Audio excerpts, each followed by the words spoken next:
అందరికీ నమస్కారము. శ్రీకృష్ణుడు పవిత్ర రాజధాని ద్వారకకి సంబంధించిన పార్ట్ 2 క్విజ్కి స్వాగతం. పార్ట్ 1లో ద్వారక గురించిన కొంత సమాచారాన్ని మనం తెలుసుకున్నాము. అలాగే మరికొంత సమాచారాన్ని పార్ట్ 2 ద్వారా తెలుసుకుందాం. ఇంకా ఆలస్యం ఎందుకు, వీడియోలోకి వెళ్ళిపోదాం. Let's begin. ద్వారకాధీశ ఆలయములోని ప్రధాన విగ్రహం ఎన్ని చేతులతో దర్శనమిస్తుంది? 2 చేతులు, 6 చేతులు, 8 చేతులు, 4 చేతులు.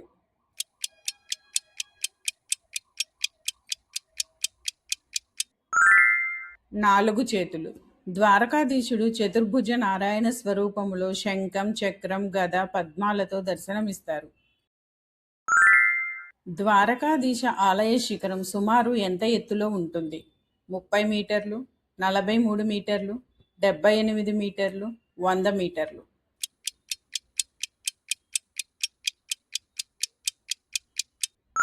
43 మీటర్లు.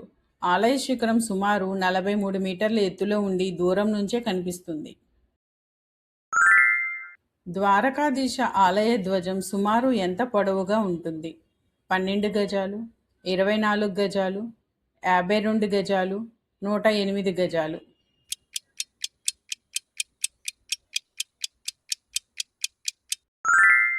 52 గజాలు. ఆలయంపై ఎగురవేసే పవిత్ర ధ్వజం సుమారు 52 గజాల పొడవు కలిగి ఉంటుంది. ద్వారకాధీశ ఆలయ నిర్మాణ శైలి ఏది? ద్రావిడ శైలి, నాగర శైలి, చాళుక్య శైలి, మొఘల్ శైలి.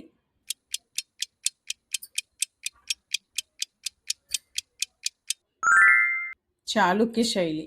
ఈ ఆలయం చాళుక్య నిర్మాణ శైలికి అద్భుత ఉదాహరణగా భావించబడుతుంది. ద్వారకాధీశ ఆలయాన్ని మరో ఏ పేరుతో పిలుస్తారు? గోవింద మందిర్, జగత్ మందిర్, గోపాల మందిర్, హరిగృహం.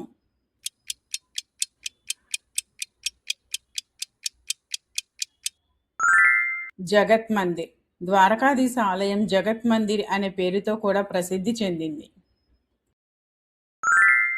ద్వారకాధీశ ఆలయం సుమారు ఎన్ని శిలా స్తంభాలపై నిర్మించబడింది? 48, 72, 108, 64.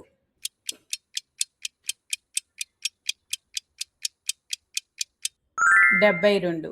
ఆలయం సుమారు 72 శిలాస్తంభాల ఆధారంగా నిర్మించబడిన అద్భుత కట్టడం. ద్వారకాధీశ ఆలయంలో భక్తులు ముందుగా ఏ ద్వారం ద్వారా ప్రవేశిస్తారు?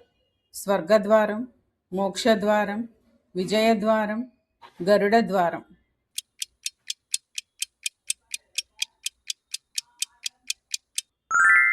మోక్షద్వారం.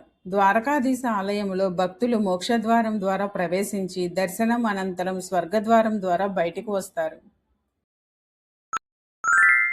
ద్వారక సమీపములోని గోపీ తలాబులో లభించే పవిత్ర మట్టిని ఏమని పిలుస్తారు? విభూతి, గోపీచందనం, కుంకుమ, పసుపు.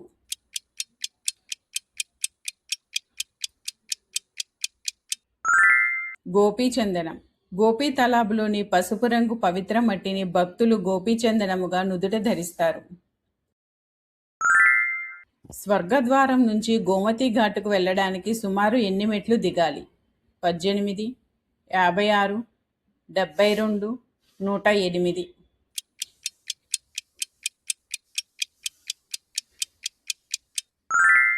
56. దర్శనం అనంతరం స్వర్గద్వారం నుంచి గోమతి ఘాటుకు సుమారు 56 మెట్లు దిగుతారు. ద్వారకలోని శారదా పీఠాన్ని ఎవరు స్థాపించారు? రామానుజాచార్యులు, మధ్వాచార్యులు, ఆదిశంకరాచార్యులు, వల్లభాచార్యులు.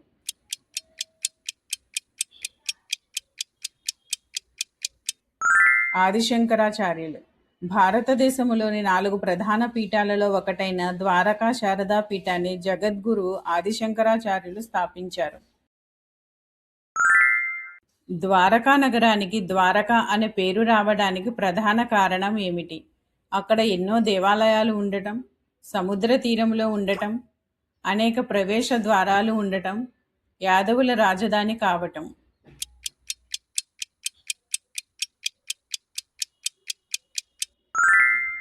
అనేక ప్రవేశ ద్వారాలు ఉండటం.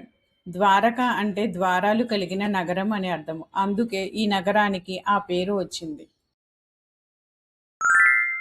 ద్వారకలోని రుక్మిణీదేవి ఆలయం ప్రధాన ఆలయానికి సుమారు ఎంత దూరంలో ఉంది? 500 మీటర్లు, 2 కిలోమీటర్లు, 10 కిలోమీటర్లు, 25 కిలోమీటర్లు.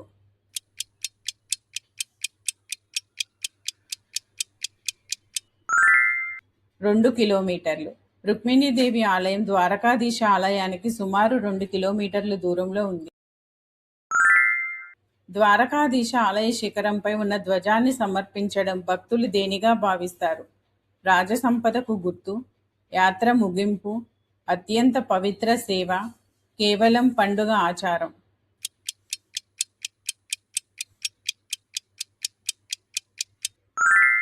అత్యంత పవిత్ర సేవ. ద్వారకాధీశుని ధ్వజం సమర్పించడం గొప్ప భాగ్యంగా భక్తులు భావిస్తారు. ద్వారకకు సమీపములోని నాగేశ్వర్ జ్యోతిర్లింగము ఏ దేవునికి అంకితం చేయబడింది? విష్ణుమూర్తి, సుబ్రహ్మణ్య స్వామి, గణపతి, పరమశివుడు.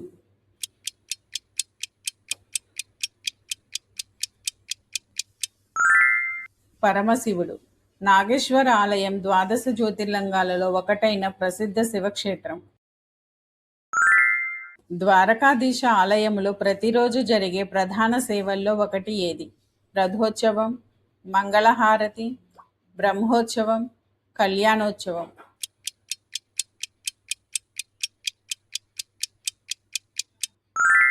మంగళహారతి. ప్రతిరోజు ఉదయం మంగళహారతితో ఆలయ నిత్య పూజలు ప్రారంభమవుతాయి. బేట్ ద్వారకకు సాధారణంగా ఎలా చేరుకుంటారు? హెలికాప్టర్ ద్వారా, పడవ ద్వారా, రైలులో, కాలినడకన.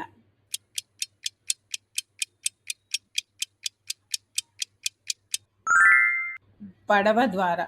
ఓఖా తీర ప్రాంతం నుండి పడవలో ప్రయాణించి బేట్ ద్వారకకు చేరుకుంటారు. ద్వారకలో గోమతీ నది అరేబియా సముద్రంలో కలిసే ప్రదేశాన్ని ఏమని పిలుస్తారు? త్రివేణి సంగమం, గోమతి సంగమం, కృష్ణతీర్థం, చక్రతీర్థం.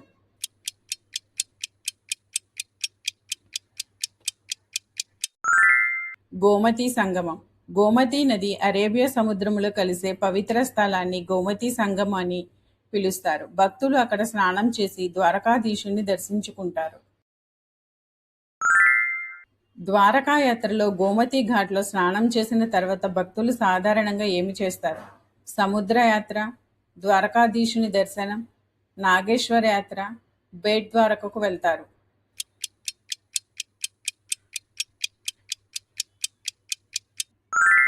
ద్వారకాధీశుని దర్శనం. గోమతి ఘాట్లో పవిత్ర స్నానం చేసిన తర్వాత ద్వారకాధీశ ఆలయ దర్శనం చేయటం యాత్ర సంప్రదాయం.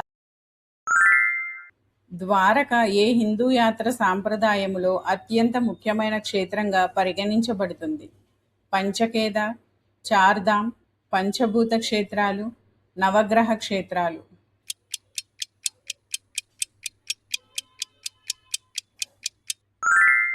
చార్ధామ్. బద్రీనాథ్, రామేశ్వరం, పూరి, ద్వారక కలిపి చార్ధామ్ యాత్రగా ప్రసిద్ధి చెందాయి.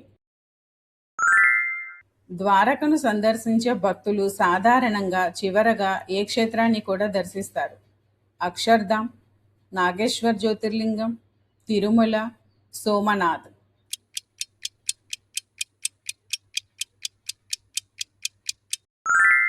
నాగేశ్వర్ జ్యోతిర్లింగం. ద్వారకా యాత్రలో చాలా మంది భక్తులు నాగేశ్వర్ జ్యోతిర్లింగాన్ని కూడా దర్శించి తమ యాత్రను పూర్తి చేస్తారు. హలో డివోటీస్, 20లో ఎంత స్కోర్ చేశారో కమెంట్లో తప్పకుండా తెలియచేయండి. ఇలాంటి మరిన్ని భక్తి వీడియోల కోసం మన ఛానల్ని సబ్స్క్రైబ్ చేయండి. మరో కొత్త వీడియోలో కలుద్దాం. బాయ్.